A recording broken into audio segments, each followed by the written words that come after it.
Halo teman-teman, selamat datang di tutorial kali ini.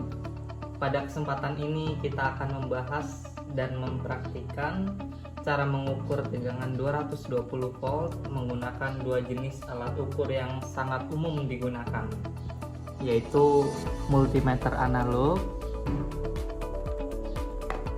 dan multimeter digital. Kita akan belajar bersama-sama mengenai langkah-langkah pengukuran, cara membaca hasil, serta kelebihan dan kekurangan masing-masing alat ukur tersebut. Mari kita mulai. Pertama, kita akan mulai dengan multimeter analog. Multimeter jenis ini menggunakan jarum untuk menunjukkan hasil pengukuran. Langkah pertama yang harus kita lakukan adalah mengkalibrasi multimeter terlebih dahulu dengan cara memutar skru plastik yang terletak di bawah skala pengukuran menggunakan obeng min. Pastikan kita mengamati jarum multimeter tepat di atas jarum skala untuk mencapai hasil kalibrasi yang presisi. Amatilah jarum multimeter. Jika letaknya ada di sebelah kiri angka 0, maka kita harus memutar skru berlawanan arah jarum jam.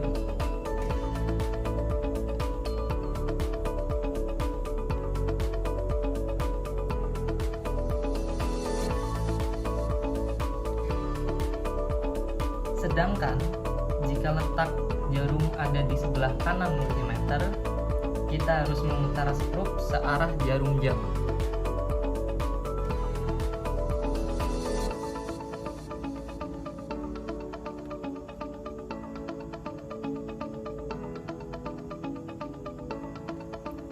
Pastikan jarum menunjuk sudah tepat di angka 0.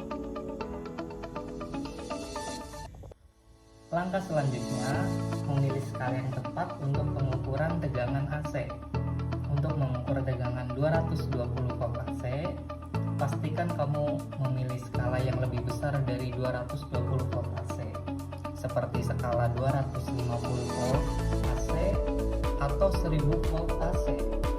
Semakin mendekati nilai yang kita ukur, maka pengukuran akan lebih akurat.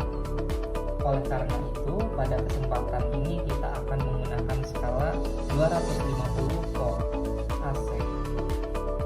Putarlah selektor menuju 250 volt AC,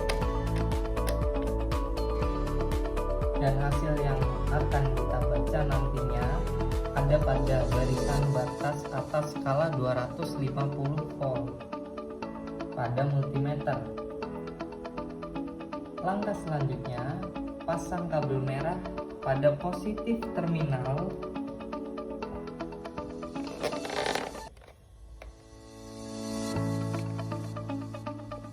dan kabel hitam pada negatif terminal.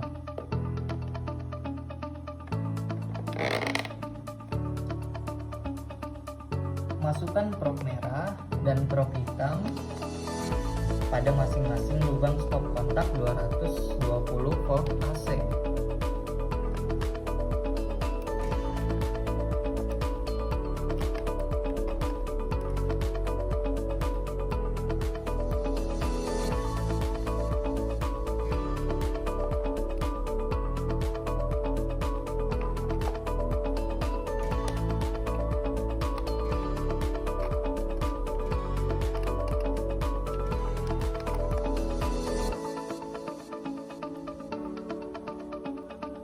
Amati jarum penunjuk pada multimeter.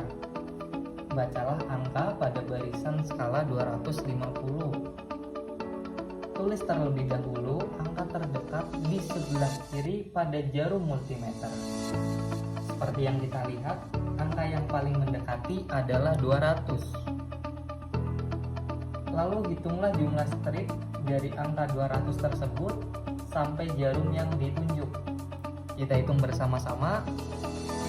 1, 2, 3, 4. Karena kita menggunakan skala 250 dan jumlah strip dari ujung kiri sampai ujung kanan kanan ada 50, maka 250 dibagi 50 hasilnya adalah 5. Artinya setiap strip pada skala ini bernilai 5 volt. Karena hasil menunjukkan 4 strip dari angka 200 sampai jarum yang menunjuk, kita kalikan 4 dengan 5, maka hasilnya 20. Kemudian jumlahkan 200 dengan 20, maka hasil akhir pengukuran kita adalah 220 volt AC. Berikutnya kita akan menggunakan multimeter digital untuk mengukur tegangan yang sama, yaitu 220 volt. Multimeter digital memiliki tampilan angka yang lebih mudah untuk dibaca. Pertama, pilih mode pengukuran tegangan AC pada multimeter digital, yaitu yang biasanya ditandai dengan simbol V. Pastikan juga untuk mengukur ketentan yang tepat, meskipun banyak multimeter digital memiliki pengaturan otomatis yang akan memilih tentan secara otomatis. Lalu hubungan kabel merah ke terminal positif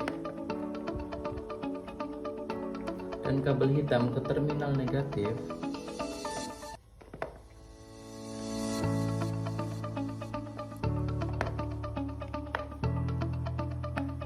seperti halnya pada multimeter analog. Selanjutnya kita tempelkan probe pada soket listrik untuk mengatur tegangan.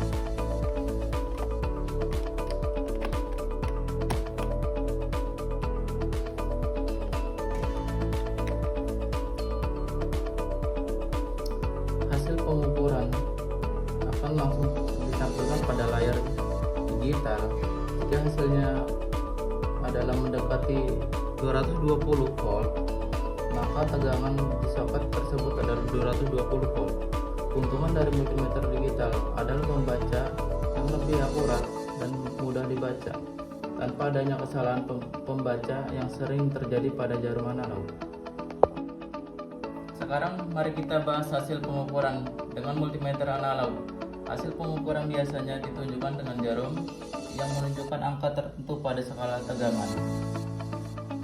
Meskipun pengukuran bisa cukup akurat, ada beberapa kekurangan seperti kemungkinan kesalahan pembaca karena jarum yang bergerak atau tidak tepat pada angka yang sesuai. Sementara itu, multimeter digital menampilkan hasil pengukuran langsung dalam angka digital yang lebih mudah dibaca. Pembaca hasilnya lebih presisi dan tidak terpengaruh oleh pergerakan jarum. Selain itu, banyak multimeter digital yang juga dapat memberikan hasil pengukuran dalam satuan yang lebih detail, misalnya dalam desimal. Kelebihan dan kekurangan multimeter. Untuk lebih memahami kelebihan dan kekurangan kedua alat ini, mari kita bahas perbandingannya. Pertama, kelebihan multimeter analog. Harga lebih murah, umumnya lebih terjangkau dibanding multimeter digital. Kedua, lebih cocok untuk pengukuran arus lemah. Banyak digunakan oleh teknisi, sering mengatur arus kecil. Kekurangan multimeter analog. 1. Pembacaan hasil kurang akurat. Pengukuran dapat terpengaruh oleh kesalahan pembaca pada jarum. Kedua, rentan skala terbatas. Membutuhkan mengatur skala secara manual yang bisa merepotkan. Ketiga, kesulitan dalam membaca hasil. Pada tegangan yang sangat tinggi atau rendah, pembaca bisa sangat sulit, terutama jika jarum bergerak cepat. Kelebihan multimeter digital. 1. Membaca hasil lebih akurat. Angka digital lebih jelas dan mudah dibaca. 2. Rentan otomatis. Banyak multimeter digital yang bisa memilih rentan secara otomatis sehingga memudahkan pengguna. Kekurangan multimeter digital. Harga lebih mahal, harga cenderung lebih tinggi daripada multimeter analog. Lebih tergantung pada baterai. Memerlukan daya baterai untuk berfungsi yang lebih habis kapan saja. Kesimpulan kegiatan. Dari kegiatan ini, kita telah mempelajari cara mengukur tegangan 220 volt menggunakan kedua jenis multimeter, yaitu analog dan digital. Keduanya memiliki kelebihan dan kekurangannya masing-masing. Multimeter analog lebih terjangkau, namun pengukurannya bisa lebih rentan terhadap kesalahan pembacaan, sementara multimeter digital memberikan pembacaan yang lebih akurat dan mudah dipahami, tetapi harganya lebih tinggi dibanding multimeter analog.